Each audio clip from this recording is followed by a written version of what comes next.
ज्या दिवशी मी बाप झालो, म्हणजे माझी मुलगी जेव्हा जन्माला आली त्या दिवसापासून कुठलंही काम स्वीकारताना मी सगळ्यात पहिला प्रश्न स्वतःला हाच विचारतो की उद्या आपलं काम पाहून आपल्या मुलांना आपली लाज नाही ना वाटणार. अजून 20 वर्षांनी जर त्यांनी त्यांच्या मित्रमैत्रिणींबरोबर आपला एखादा चित्रपट बघितला तर असं नाही ना वाटणार त्यांनी काय करून ठेवलं माझ्या वडिलांनी. काश्मीर फाईल्सचा जो क्लायमॅक्स आहे हा मला बघताना मलाही त्रास होतो. आता मोरिया चित्रपटामध्ये माझी जी एंट्री होती तो सीन मला खूप आवडतो, माझं खूप प्रेम आहे त्या सीनवर. माझा एक थोडासा म्हणजे दुर्लक्षित म्हणणार नाही पण लोकांनी कमी पाहिलेला चित्रपट आहे मस्का नावाचा. त्यात माझा आणि अनिकेत विश्वासरावचा एक खूप मोठा अत्यंत कॉमेडी सीन आहे. दोघं बारमध्ये बसलेले असतात. म्हणजे तो प्रियदर्शन जाधवने ज्या पद्धतीने तो सीन केला होता हे माझे स्वतःचे मी केलेले काही आवडते सीन्स आहेत. आम्ही रीडिंग करत होतो तर मी असंच निखिलला म्हटलं तुला करून दाखवू का काहीतरी. तो म्हणाला काय. तर हे जे हसणं आहे ना ते मी असं असं असं असं तो हसतो. म्हटलं हे असं करू. तो म्हणाला होय मस्त वाटतंय ट्राय करून बघूया चल. नमस्कार मंडळी, मी नेहा प्रभू तुम्हा सगळ्यांचं मनापासून स्वागत करते. मीडिया टॉक मराठीवर सापळा नावाचा कमाल चित्रपट आपल्या सगळ्यांच्या भेटीला येणार आहे आणि त्यानिमित्ताने चिन्मय दादा माझ्यासोबत आहे. सगळ्यात आधी कॉंग्रॅच्युलेशन्स, ही नव्या वर्षामध्ये नवीन धमाका घेऊन येतोयस त्यासाठी. कसं आहेस? मी छान आहे आणि नवीन वर्षाच्या तुमच्या चॅनलच्या सर्व प्रेक्षकांना आणि तुम्हालाही शुभेच्छा. खूप आनंद आहे या गोष्टीचा कारण हा चित्रपट आम्ही खूप मनापासून आणि खूप एन्जॉय करत स्वतः आम्ही केला होता आणि आम्हाला अपेक्षा होती, आम्ही वाटच बघत होतो की कधी हा प्रेक्षकांच्या समोर येतो आहे. अनेक मोठे चित्रपट दिग्पालबरोबर केले, आम्ही एकत्र केले, पण निखिलने एक वेगळाच आनंद त्याच्या ह्या चित्रपटातनं मलाही दिला आणि तोच आनंद प्रेक्षकांनाही मिळेल असं मला वाटतंय.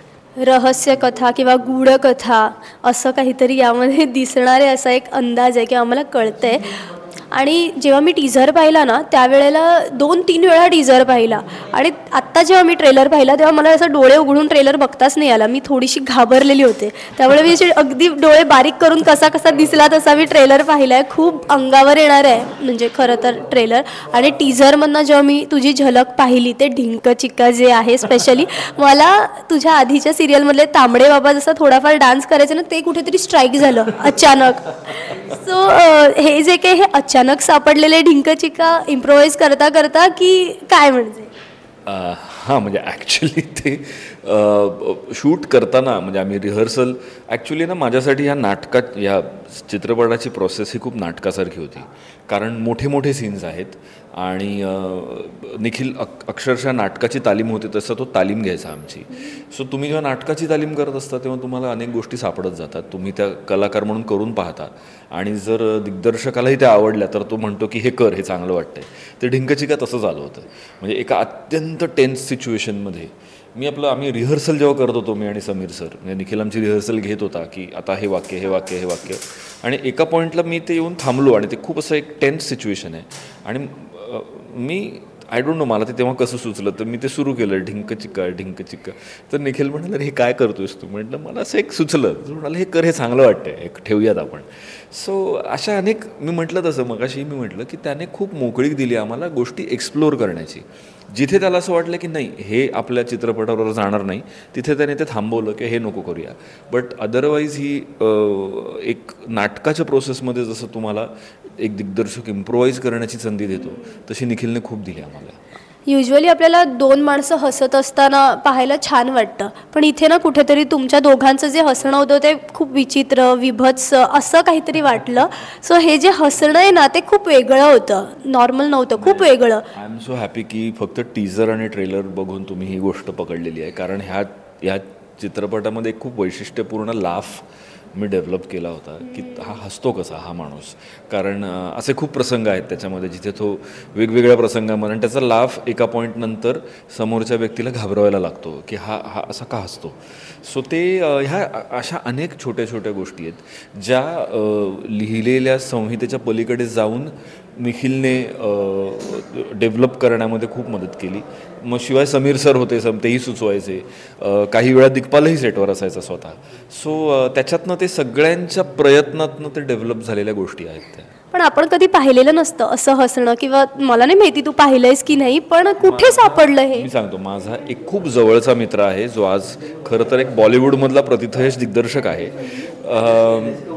तो त्याचा लाफ असा होता. म्हणजे मी जेव्हा त्याला पहिल्यांदा हसताना ऐकलं तर माझं असं झालं, हा असा का हसतो, पण तो तसंच होता. सो ते थोडंसं डोक्यात होतं माझ्या. सो मी जेव्हा आम्ही रीडिंग करत होतो तेव्हा मी असंच निखिलला म्हटलं, तुला करून दाखवू का काहीतरी. तो म्हणाला काय. तर हे जे हसणं आहे ना ते मी असं असं असं असं तो हसतो. म्हटलं हे असं करू. तो म्हणाला होय मस्त वाटतंय, ट्राय करून बघूया चल. सो ते ट्राय करून बघूया चलमधनं त्याची सुरुवात झाली आणि मग ते डेव्हलप झालं over the period of the film.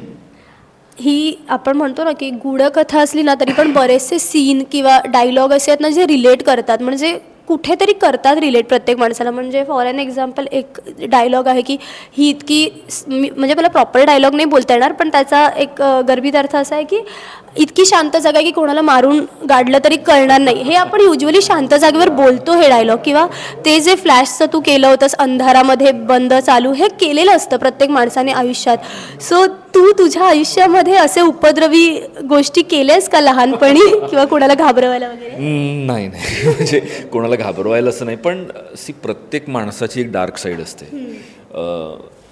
काही वेळा आपल्याला ती एक्सप्लोअर करण्याची संधी मिळते कलाकार म्हणून, किंवा एखादा कथालेखक जेव्हा लिहितो. मला स्वतःला हा जॉनर वाचायला पाहायला फिल्म्समध्ये खूप आवडतो. म्हणजे मी अगदी लहानपणापासून रत्नाकर मतकरी सरांच्या कथांपासून नारायण धारपांच्या कथांपासून ते आजपर्यंत, म्हणजे स्टीफन किंग वगैरे, हा एक जॉनर आहे. किंवा आपण लहानपणी हिचकॉकचे पिक्चर बघितलेले असतात, विजय आनंदचे पिक्चर बघितलेले असतात, सस्पेन्स पिक्चर बघितलेले असतात. सो ते सगळ्याचा कुठेतरी प्रभाव होता. आणि असा मला नाही वाटत मी असा चित्रपट केला आहे. मी आजपर्यंत जे काही एक 20-22 चित्रपट केले त्यात सस्पेन्स फिल्म नाही केली कधी मी.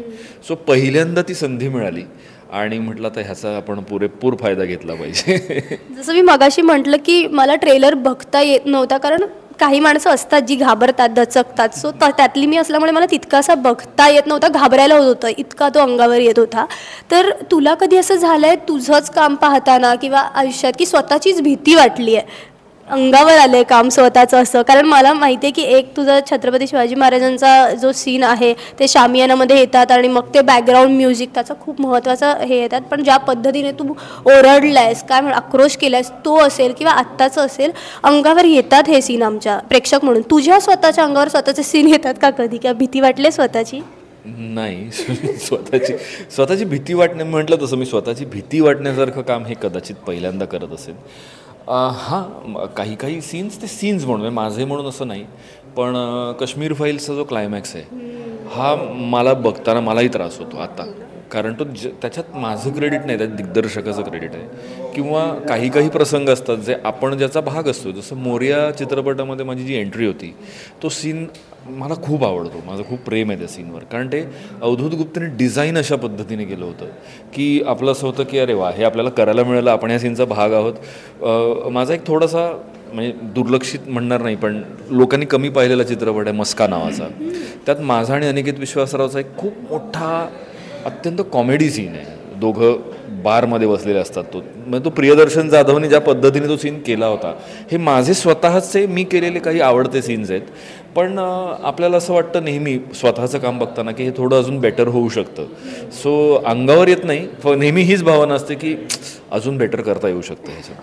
बरं, आपले घरचे जे असतात ते आपलं खूप छान समीक्षण परीक्षण दोन्ही करत असतात. बाहेर आपलं किती कौतुक झालं तरी असतं एक घरच्यांचं. सो तुझ्या घरी मला माहिती आहे की बायकोचा अर्थात वाटा असणार आहे कामाच्या बाबतीमध्ये असेल, आणि जे काही चॉईस करतोस तू, भूमिका निवडतोस, त्यात पण कुठेतरी असेल.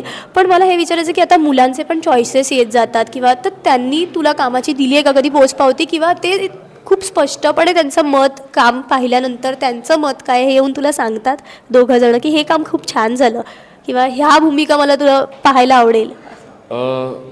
ज्या दिवशी मी बाप झालो, म्हणजे माझी मुलगी जेव्हा जन्माला आली त्या दिवसापासून कुठलंही काम स्वीकारताना मी सगळ्यात पहिला प्रश्न स्वतःला हाच विचारतो की हे माझं काम पाहून उद्या भविष्यात कधीही, कारण चित्रपट हा राहतो अनेक वर्ष, तो राहील, उद्या आपलं काम पाहून आपल्या मुलांना आपली लाज नाही ना वाटणार, हे मी प्रश्न नेहमी विचारतो स्वतःला कुठलंही काम घेताना. मग ते आज नाही कदाचित बघणार, आज लहान असतील, पण अजून 20 वर्षांनी जर त्यांनी त्यांच्या मित्रमैत्रिणींबरोबर आपला एखादा चित्रपट बघितला तर असं नाही ना वाटणार त्यांना काय करून ठेवलं माझ्या वडिलांनी. सो हे माझ्या बॅक ऑफ द माइंड कुठलाही चॉईस करताना, since my daughter is born, म्हणजे आता ती 13 वर्षाची होईल, ते तेव्हापासून माझ्या डोक्यात हे आहेच. पत्नी माझी तिचा काय म्हणू आपण त्याला, एक तर ती खूप फिल्म्स बघते, त्याच्यामुळे फोटोग्राफी पण करते आई. ती फोटोग्राफर, त्यामुळे स्वतः ती एक कलाकार आहेच आणि ती खूप फिल्म्स बघते, त्याच्यामुळे तिचा इनपुट नेहमीच महत्त्वाचा असतो की हे कर किंवा हे करू नकोस, किंवा म्हणजे ती अर्थात ती मला कधीच असं नाही तू हे कर किंवा हे करू नकोस, ह्याच्यापेक्षा मला असं वाटतं आणि माझा तिच्या गट फिलिंगवर, म्हणजे तिला जे आतून वाटतं ह्याच्यावर माझा खूप विश्वास आहे, कारण तिला जे आतून वाटतं ते बरेचदा प्रेक्षकांना वाटतं. त्यामुळे मी त्या बाबतीत खरंच खूप ब्लेस्ड आहे. अजून तरी मुलांनी असं येऊन सांगितलं नाही आहे कधी की हे फार वाईट केलं, पण ते सांगू शकतात, म्हणजे त्याच्यासाठी आपण तयार राहिलंच पाहिजे आणि तेच अवॉइड करायचा प्रयत्न जितका करता येईल तितकं मी करायचा प्रयत्न करतो. आणि आम्हाला खात्री आहे की भविष्यामध्ये जाऊन मुलं हे वाक्य बोलणार आहेत, काय करून ठेवलंय माझ्या बाबांनी, हे ते नक्की बोलणार आहेत. ग्रेटफुल तुम्ही हे म्हणताय, थँक्यू सो मच. खूप छान वाटलं दादा तुझ्याशी बोलून. खूप छान सरप्राईज दिलेस. 2024मधला आपला पहिला इंटरव्ह्यू आहे या प्रोजेक्टचा. अजून अष्टकातले बरेचसे प्रोजेक्ट्स बाकी आहेत ज्या निमित्ताने आपण पुन्हा भेटणार आहोत. सो खूप साऱ्या शुभेच्छा येणाऱ्या प्रत्येक प्रोजेक्टसाठी. धमाकेदार असू दे हे वर्ष तुझ्यासाठी. Thank you so much. Same to you. आणि थँक्यू.